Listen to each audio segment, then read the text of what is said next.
माछा उच्च गुणस्तरीय प्रोटिन, ओमेगा 3 फ्याटी एसिड र आवश्यक पोषण तत्त्वले भरिपूर्ण एक अत्यन्तै स्वस्थ खाद्यवस्तु हो। बालबालिकादेखि वृद्धसम्म सबै उमेर समूहका लागि माछा सेवन स्वास्थ्यका दृष्टिले अत्यन्तै महत्त्वपूर्ण मानिन्छ। तर उत्पादन बढे पनि माछा उपभोगको विविधता र परिकारको प्रयोग अझै सीमित रहेको देखिन्छ।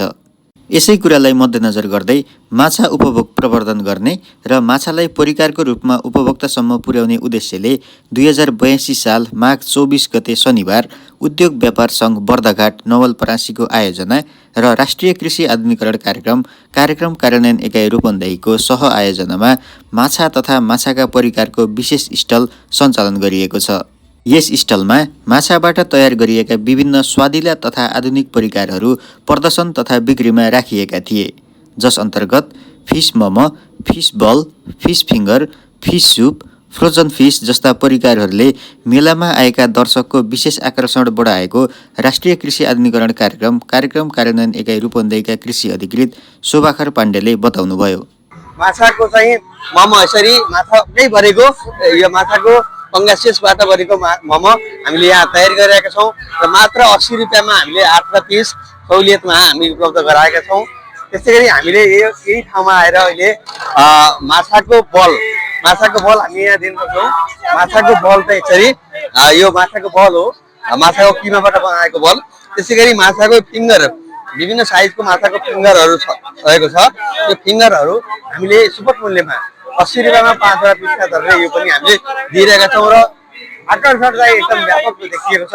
जसले खाइरहनु भएको छ उहाँहरूले चाहिँ माछाको यी आइटमहरूले अत्यन्त उहाँहरूलाई चाहिँ सन्तुष्ट दिएको चाहिँ देखिएको छ। उहाँहरू सबै खुसी हुनुहुन्छ।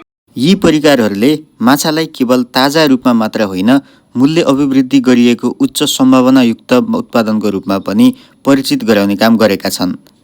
नेपाली किसानले उत्पादन गरेको माछाले स्थानीय बजारमा नै माछा तथा विभिन्न परिकारको रूपमा बजार व्यवस्थापन गर्न र बर्दाघाट क्षेत्रका उपभोक्ताहरूलाई माछाको विभिन्न परिकार पनि बनाउन सकिन्छ भनेर प्रचार प्रसार गर्ने उद्देश्यले यो स्टल राखिएको राष्ट्रिय कृषि आधुनिकीकरण कार्यक्रम कार्यान्वयन एकाइ रूपन्देहीका कार्यालय प्रमुख शालिग्राम पौडेलले बताउनुभयो।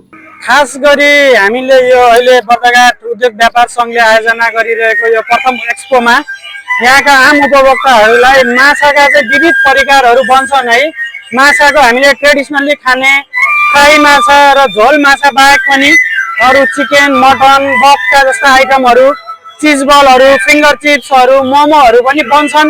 यो चाहिँ अरूभन्दा चाहिँ राम्रो पनि छ, स्वास्थ्यको हिसाबले पनि राम्रो छ भनेर आम मानिसलाई, उपभोक्तालाई चाहिँ यो माछाको चाहिँ अलिकति प्रोडक्ट डाइभर्सिफिकेसन र भ्यालु चेन चाहिँ बढाउनको लागि र जति यहाँ चाहिँ आन्तरिक उत्पादन भइरहेको छ हामीले प्रवर्धन गरेका छौँ। छपियामा अहिले नेपालमै छपिया माछा भिलेज भनेर पनि चिनिन्छ। त्यहाँ उत्पादन भएको स्वदेशी माछा चाहिँ यहाँको आम उपभोक्तालाई परिचित गराउने र माछाका विभिन्न परिकारहरू बन्छन्, यो चाहिँ खानुपर्छ भनेर चाहिँ यहाँका उपभोक्ताहरूको जिब्रोमा चाहिँ यसको स्वादलाई चाहिँ पहिचान गराउने चाहिँ हाम्रो प्रमुख उद्देश्य हो। यति भनिरहँदा हाम्रो उद्देश्य भनेको यहाँ भइरहेका उत्पादन जति पनि बढिरहेको छ त्यसलाई चाहिँ यहाँ देशभित्रै अथवा यहाँ छिमेकी जिल्लाहरूमा चाहिँ आन्तरिक रूपमा खपत गर्ने एउटा बजार प्रवर्धन गर्ने पनि रहेको छ। माछाको फ्राई र झोल बाहेक माछाको अन्य परिकार पहिलो पटक देखेको र पहिलो पटक यी परिकारहरूको स्वाद लिँदा अत्याधिक स्वादिष्ट रहेको मेलामा उपस्थित दर्शकहरूले बताउनु भएको छ। मैले फिस बल खायो, फिस मोमो खायो अनि माछा पनि प्याकिङ गरेर लाँदैछु। अति नै राम्रो, अति नै मिठो, आनन्द आयो तपाईँको माछा खाँदाखेरि। आउनेहरू जति पनि ग्राहकहरू छ आउनुहोस्, आफ्नो टेस्ट लिएर इन्जोय लिएर जानु होला। एकदम अति नै राम्रो, अति नै एकदम स्वादिष्ट खानेकुरा है। अहिलेसम्म यस्तो माछाको आइटम, माछाको मोमो खाएको थिएन, फर्स्ट टाइम खायो। अति नै आनन्द, अति नै मिठो लाग्यो। घरमा पनि मैले प्याक गरेर लाँदैछु र अति नै राम्रो। तपाईँहरू पनि आएर एकपल्ट पक्का टेस्ट गर्नु होला, अति नै राम्रो छ। Thank you. फिस मोमो र फिस बल खाएको मैले पहिला कहिले खाएको थिएन। फिस मोमो अनि फिस बल खाएको थिएन। अहिलेको यो मिठो छ। सबभन्दा पहिला मैले यही माछाको मोमो नै खाएँ। यो मोमोमा अरू मोमोभन्दा धेरै स्पेसल, यसमा पिठोको मात्रा पनि कम, प्लस यसमा शुद्ध माछा मात्रै पाइयो। खाना स्वादिष्ट, एकदम राम्रो, स्वास्थ्यवर्धक पनि भएको हुनाले मैले सबैलाई चाहिँ यो मोमो एकचोटि जोसुकै मेलामा आउनुहुन्छ उहाँले चाहिँ अवश्य एकपटक चाखिदिनु होला, स्वाद लिनु होला भन्न चाहन्छु। स्वादको हिसाबले पनि प्लस स्वास्थ्यको हिसाबले पनि यही ठिक लाग्यो। हामीले अलिकति नौलो र नयाँपन भेट्यो यसमा, प्रोडक्ट पनि नयाँ लाग्यो, राम्रो छ। हामीले माछाको मोमो एउटा खायो, अनि यो यसलाई के भन्छ त्यो दुईटा आइटम खायो। आइटम राम्रो छ उहाँहरूको। छैन यो खालको कति पनि भेटेको छैन। यो अरू चिकन मोमो बफ मोमो भन्दा एकदमै भिन्नै किसिमको स्वाद छ र यसको टेस्ट पनि राम्रो छ। छैन अहिलेसम्म यो खालको आइटम हामीले बाहिर कहीँ पनि भेटेको छैन। अहिले यो माछाको मोमो, अनि माछाको मिटबल, अनि माछाको सुप, अनि माछा फ्राई, यो मलाई साह्रै स्वादिलो लागिरहेको छ। यो मेरो पहिलो टेस्ट हो। यो चिकन भन्दा त धेरै राम्रो छ। यो माछा स्वास्थ्यका दृष्टिले पनि राम्रो भएको र उपभोक्तालाई माछा खानुपर्छ भनेर नेपालभर सिकाउन खोजिएकोले यस्तो किसिमको कार्यक्रममा न्यूनतम मूल्यमा माछाको परिकार बिक्री गरिएको माछा परिकार स्टलका सेफ खुमबहादुर बस्नेत बताउनुहुन्छ। आज हामीले विशेष गरी 4 आइटम बनाएका छौँ। माछाको मोमो, माछाको सुप, अनि फिस चिज बल बनाएका छौँ, अनि फिस फिङ्गर, 4 आइटम बनाएका छौँ हामीले। कस्टमरहरू एकदम सेटिस्फाई हुनुहुन्छ, खुसी हुनुहुन्छ। नयाँ टेस्ट भन्नुभएको छ र डेफिनेटली माछा स्वास्थ्यको हिसाबले पनि माछा खानुपर्छ भन्ने उसले हामी एउटा प्रचारको अभियानमा छौँ, पूर्व मेचीदेखि पश्चिम महाकालीसम्म। त्यसैको लागि आज हामी यो बर्दाघाट महोत्सवमा माछा खुवाउनको लागि आएका छौँ र कस्टमरको धेरै राम्रो फिडब्याक, प्रतिक्रिया राम्रो छ। खुसी छौँ हामी। Thank you.